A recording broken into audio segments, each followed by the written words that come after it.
Елена Петрова стояла на берегу, глядя в безбрежное синее море. 2 года назад у нее забрали не только мужа, Михаила, но и дочь, Анну. Дневники и фотографии, оставшиеся после их исчезновения, лежали на полке как мертвые воспоминания, о которых невозможно забыть. Михаил и Анна ушли в плавание в солнечный день 10 августа 2010 года. И дни, месяцы, годы пролетели, но она не оставила надежды. Елена продолжала искать их, звонить, писать в органы власти, но каждый раз ее попытки оборачивались только тишиной и отсутствием новостей. Ни одного следа, ни одного слова, чтобы сказать ей, что они в порядке. Теперь оставалось только сердце, полное боли и тоски. И как будто это предчувствие существовало в воздухе, ее подруга Марина, также искренне переживавшая за Елену, прислала ей видео, которое заставило ее сердце забиться чаще. На записи были Михаил и Анна. Они танцевали на каком-то празднике в далеком Эквадоре. Сотни вопросов напирали в ее голове. Как они могли так просто уйти из ее жизни? Нужно было найти ответы. Михаил Белов родился в Волгограде и был младшим из 3 братьев. Он всегда был старательным и внимательным, поэтому его всегда ждали успехи в школе.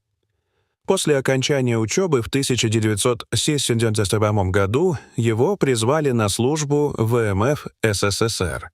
Служил техником-радиолокаторщиком на крейсере «Адмирал Нахимов». В 1995 году, после смерти жены Дарьи от рака, жизнь Михаила потемнела. Женитьба была для него неким спасением. Он взял 2-месячный отпуск, но ни разу не рассказал о нем. В 1998 году он ушел в отставку и переехал в Новороссийск. Работал на пристани, ремонтируя лодочные моторы.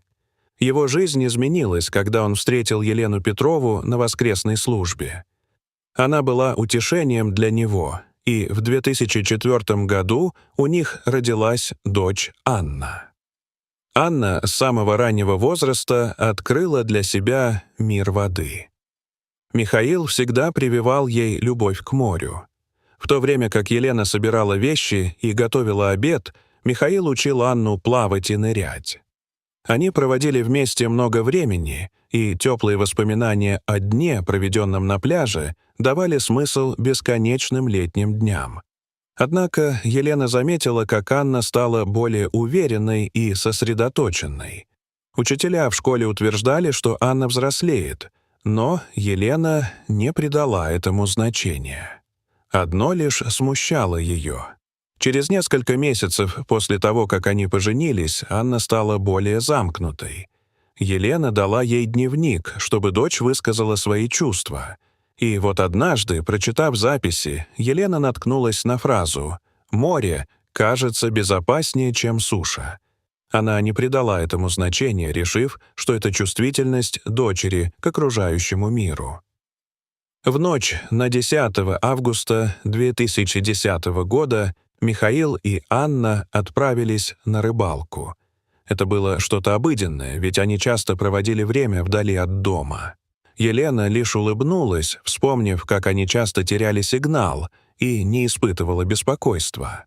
В воскресенье они не вернулись, и ее первое беспокойство сменилось чем-то более тревожным. С каждой минутой волнение возрастало, и с приближением вечера, когда это стало привычным, Елена все-таки решила обратиться в береговую охрану. Стандарты поиска и сборов не сулили ничего хорошего. Под утро понедельника ее страхи подтвердились. Лодка, на которой находились Михаил и Анна, была найдена дрейфующей в 12 морских милях от берега. Она была цела, мотор работал, но людей не было. Начались масштабные поиски, в которых участвовали лодки, вертолеты и водолазы, но все усилия оказались бесполезными. С момента исчезновения Михаила и Анны Елена надела на себя тяжелую маску, скрывающую ее горе и печаль. Официально их объявили погибшими. Елена подписала необходимые документы, оставив при этом комнату Анны нетронутой. Каждый год, в день их исчезновения, она зажигала свечу в окне в память. Спустя годы после потери Елена продолжала бороться с горем. Она стала посещать группу поддержки, но не могла найти утешения в античных методах. Финансовые проблемы также не обходили ее стороной, отцу и дочери положительная страховка не выплачивалась, и, работая на 2 работах, она не могла привести себя в порядок. Каждый год, 5 августа, она до сих пор зажигала свечу в окне и думала о том, как и где могли бы быть они. Но все изменилось, когда на ее телефон пришло неожиданное сообщение от Марины. Видео с фестиваля, на котором Елена узнала Михаила и Анну.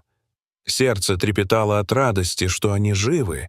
В то же время это открытие, словно молния, охватило ее сознание. Елена не могла не представить, как они осмелились. После нескольких дней размышлений она приняла решение. Ей необходимо найти дочь и мужа. На душе продолжала оставаться тяжесть. Взяв с собой минимум вещей, она отправилась в Эквадор, страну, где агрессивное солнце и теплый ветер служили напоминанием, что жизнь идет дальше.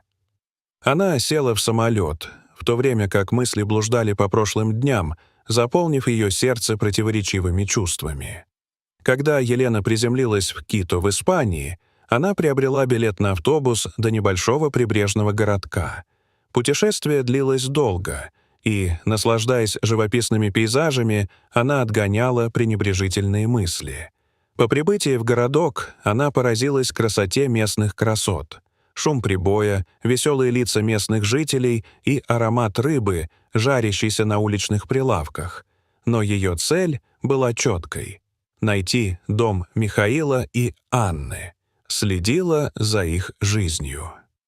Соседи знали Михаила и Зину, но не близко. Зина, девушка с длинными светлыми волосами, работала учителем английского. Михаил, привычный к морским делам, починял лодки и чувствовал себя уверенно среди своих клиентов. Проведя несколько дней в слежке, Елена заметила, как постепенно меняется жизнь пар. В этом новых созвучиях Елена все больше и больше осознавала, что Михаил и Зина не просто живут, они счастливы.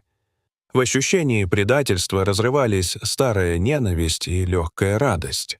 Они выбрали друг друга, оставив ее с призраком потерь и тоски.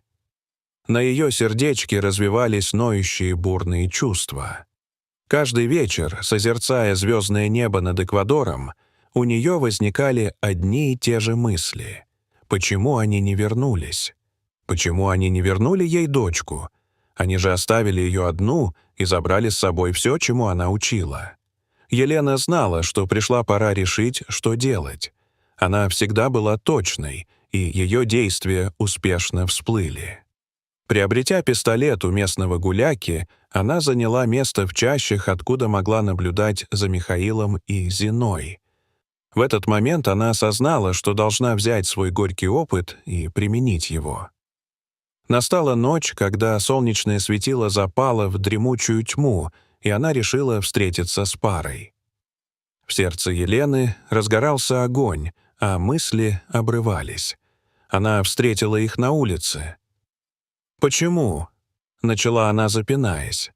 «Почему вы позволили мне оплакивать вас эти 12 лет?»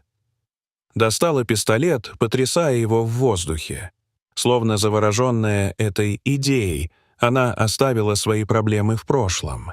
Это было не просто орудие, это было средство мести. Она не ожидала, что стрела покинет ее руку. Она не дала себе права решить, что будет после. Эта еда жестока, и ее действия, направленные на зло, превращались в серую реальность. Убив Михаила и затем Зину, она знала, это были всего лишь мужчины, которых она ненавидела больше всего на свете. Елена была арестована довольно быстро. Никакие рыдания и выпрашивания ничего не смогли изменить. Ее отвезли в участок, где она спокойно отдала пистолет. «Ваша жизнь?» — спросил детектив, находившийся рядом. «Проблемы, которые обрушились на вашу жизнь?» «Я убила призраков», — тихо ответила она. «Призраков, которые преследовали меня 12 лет. Ее показания были без адвоката, в темной камере, где она отказалась от врача. Она поняла, что настоящая борьба еще впереди». Елена родилась 2 апреля 1975 года в Новороссийске. Она была школьным психологом, которая любила свою дочь Анну.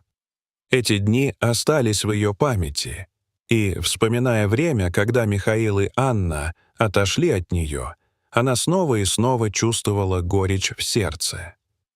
Когда Михаил и Анна исчезли, их лодка была найдена на поверхности воды. В воде.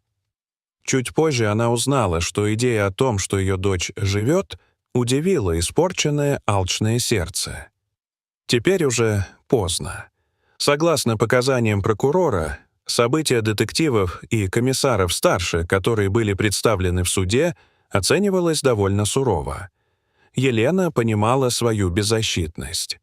Защита постаралась представить ее с другой стороны, объясняя, что все произошло из-за горя, которое переполнило ее надолго.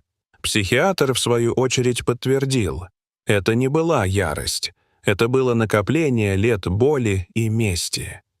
Делая выводы, присяжные обсуждали 9 часов. Когда они вернулись с вердиктом, слезы на лице Елены высохли.